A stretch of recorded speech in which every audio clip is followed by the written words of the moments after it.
I don't like what I see happening to America. The infrastructure of our country is a laughingstock all over the world. Our airports, our bridges, our roadways, it's falling apart. It's a terrible thing to see. Our politicians are all talk, no action. Millions of people are flowing across our southern border. We've got to build a real wall. With all of this, our country has tremendous potential. Let's make America great again. I've said it. Since the day he made the sacrifice to hit the campaign trail, voters crave the anti-status quo politician. They want results. They need a fighter. They need someone to fire all those political correct police. And this is a movement. The Trumpeters, Trumpservatives, these are what these folks are called. Everything about Donald Trump's campaign, it's avant-garde, and he is crushing it in the polls. One American News, you viewers, he's talking to you. He wants to connect to those who are going to show up at the polls and elect the leader of the free world. So, Mr. Trump, I had James Carville on yesterday. Remember his "It's the economy, silly." The turbulent global economy leads to daily volatility here, and that affects the working class. And I know that's where your heart is, in this working class. How is our economy really doing, especially reacting to world markets? Well, if you really look, Sarah, at the economy, it's been terrible. We have 93 million people out of work. They look for jobs, they give up, and all of a sudden, statistically, they're considered employed. Our economy is doing terribly. We've lost tremendous amounts of jobs to China, to Japan, to Mexico, and to so many other places. And it's really very sad when you look at what's happening. We have taken away, they've just destroyed our job base, and we have to make a lot of improvement. Yeah, and I don't think we're getting the truth out of the White House, the true state of the economy, so thanks for setting that straight. And Bloomberg reports... No, the White House is not truthful. Yeah, and Bloomberg reports that, well, you wouldn't mind raising taxes on yourself. And we know our current tax code, it's a joke, and it's unjust.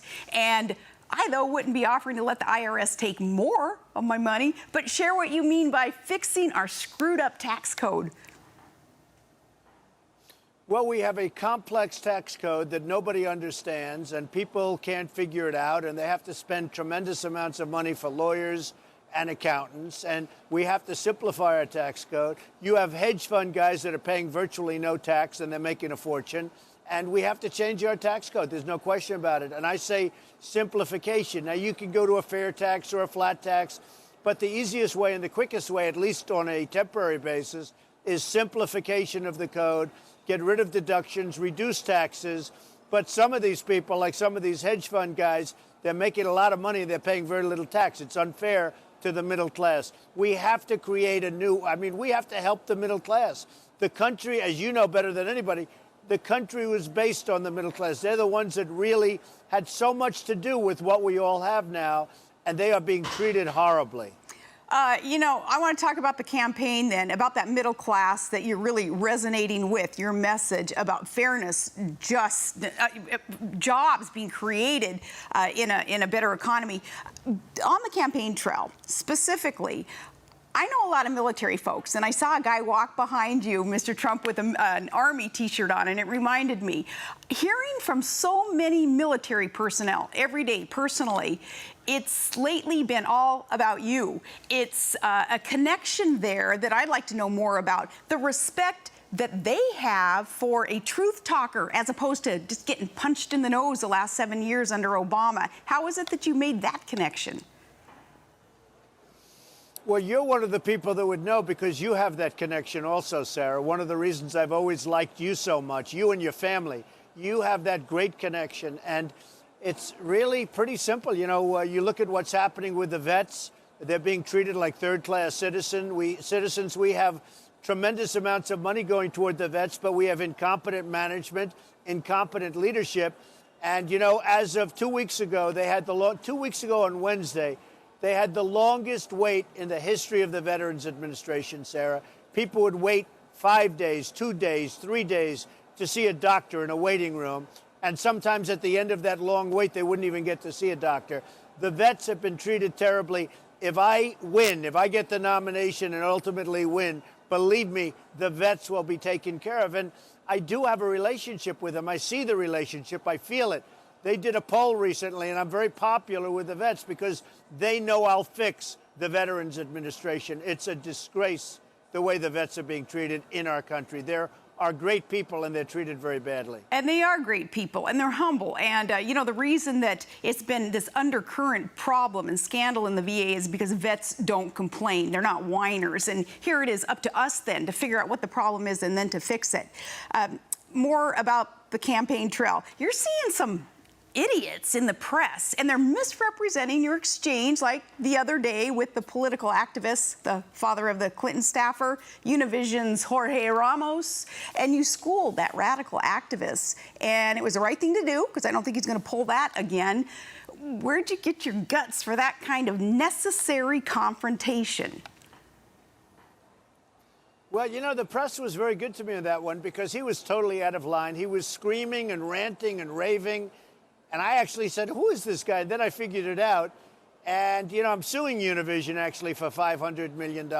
His daughter works for Hillary Clinton, and he was trying to put on a show. But actually, he was hurting the rest because the room was packed with various people from the press. I mean, it was a press conference, and they were all being, they were waiting to have questions. And I was going to ask them. I would have gotten to him.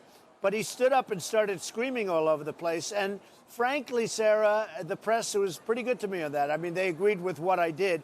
I never raised my voice or anything, but they agreed, generally speaking, with what I did. So I was happy with that. Oh, you're pretty gracious when it comes to then treating the press the way that sometimes they're not going to treat us conservatives, speaking of the press. So you get hit with these gotchas like most conservatives do. For instance, they asking, what's your favorite Bible verse? And I'm listening to that going, what? Do they ask Hillary that? What does it have to do with running for the office of the presidency? Is it anybody's business? These personal gotcha questions really trying to get you, us, anybody running for office off game. How are you finding that and finding a technique to put them in their place so that the American public isn't wasting their time and they actually get to hear what's important via a candidate's message?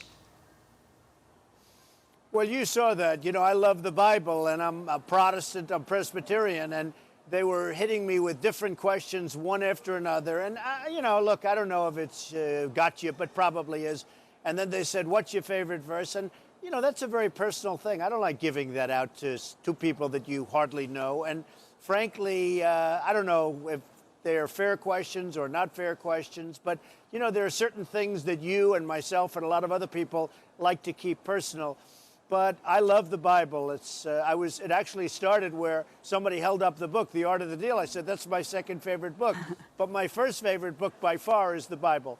So, but it's all worked out very well. Interestingly, in the last poll, I won with everything, including evangelicals, big with the evangelicals, big with the Tea Party. We had tremendous poll numbers with Tea Party and conservatives, but we also won with the moderates, with the poor, with the rich. I mean, we won on every category, so I was happy. But I was very happy with evangelicals and actually also very happy that the Tea Party numbers were much higher than anybody else's. Very happy about that. Well, Tea Party advocates, we have a libertarian-leaning streak within us, and I know that that's important to you, too, because you understand that you, as a businessman, as a father, as a family member, you can certainly make decisions for yourself, your business, your family better than some bureaucrat can back in Washington, D.C., and that's kind of the foundation of a libertarian's thinking.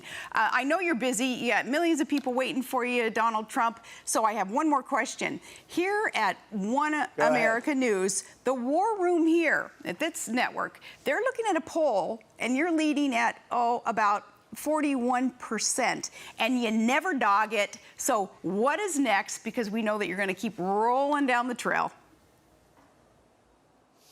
Well, I am, and I'm having a lot of fun. I'm going to Massachusetts tonight. I'm going to Iowa again very soon. We had some tremendous evenings in Iowa and New Hampshire. I'm going next week again. And it's been amazing. In Alabama, you saw we had 31,000 people in the stadium last week.